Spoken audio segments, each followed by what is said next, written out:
In this video, I'm going to demonstrate cost behavior using exercise 247 as an example. We're first presented with variable, total, and fixed total cost information at the original production level of 30,000 units. We're asked to predict what would be both the total cost and also unit cost at 36,000 units produced. An important statement resides here. Unit variable costs and total fixed costs are expected to remain unchanged during the month, so from 30,000 to 36,000. That statement's important because that tells us that 30,000 and 36,000 are within the relevant range of activity. So that's the normal range of activity at which we have predictions or expectations of how variable costs and fixed costs are supposed to react. And our expectations are that variable costs will remain the same per unit, not per total, but per unit, and fixed costs will remain the same or fixed per total. That's our expectation. Before I jump into the predictions, I'm going to do simple subtotals for both variable and fixed costs. So when I add up 510,000 for direct material, 1,120,000 for direct labor, indirect materials of 120,000, and power to run the equipment of 140,000, initially our total variable costs are 1,890,000. Supervisory, our first fixed cost of 470,000, plant utilities of 120,000, depreciation of 67,500, and property taxes of 98,500 means our initial total fixed cost at 30,000 was 756,000. Just for fun, I also totaled up our variable and fixed costs, and they are 2,626,000. Now on to the predictions, and I promise I'm using those subtotals for something.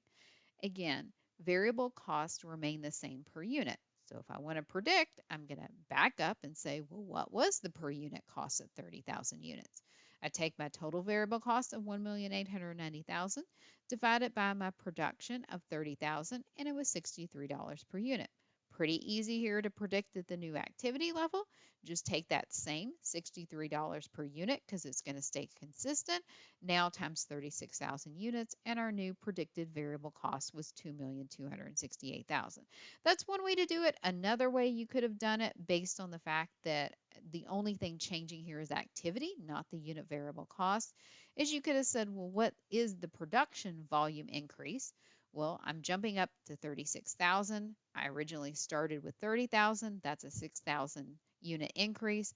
Divided by the original production of 30,000, that's a 20% increase. Then I could have simply also taken the total variable cost at 30,000, multiplied it times either 1.2 or 120% because I'm increasing things by 20%. And again, total expected variable cost would be 2,268,000. Just mention in case that's the path you took, that's equally acceptable.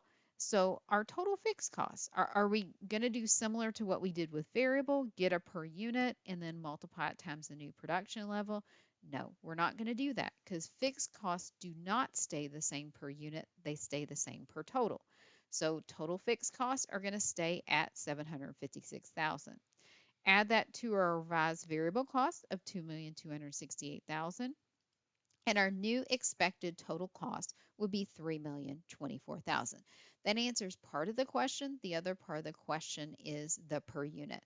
Again, just for fun or for comparison, I'm going to calculate what was the original per unit cost.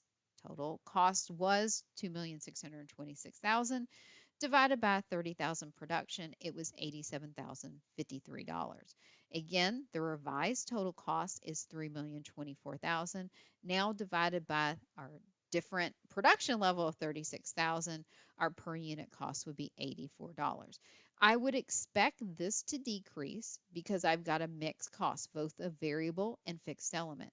The $63 per unit is going to stay the same. That's part of the 53 and $84. But again, fixed cost is going to change per unit. And in fact, it's going to decrease. That's driving our overall unit cost to decrease. Because if you think about it, 756,000 is now going to be spread amongst more units, in fact 6,000 units.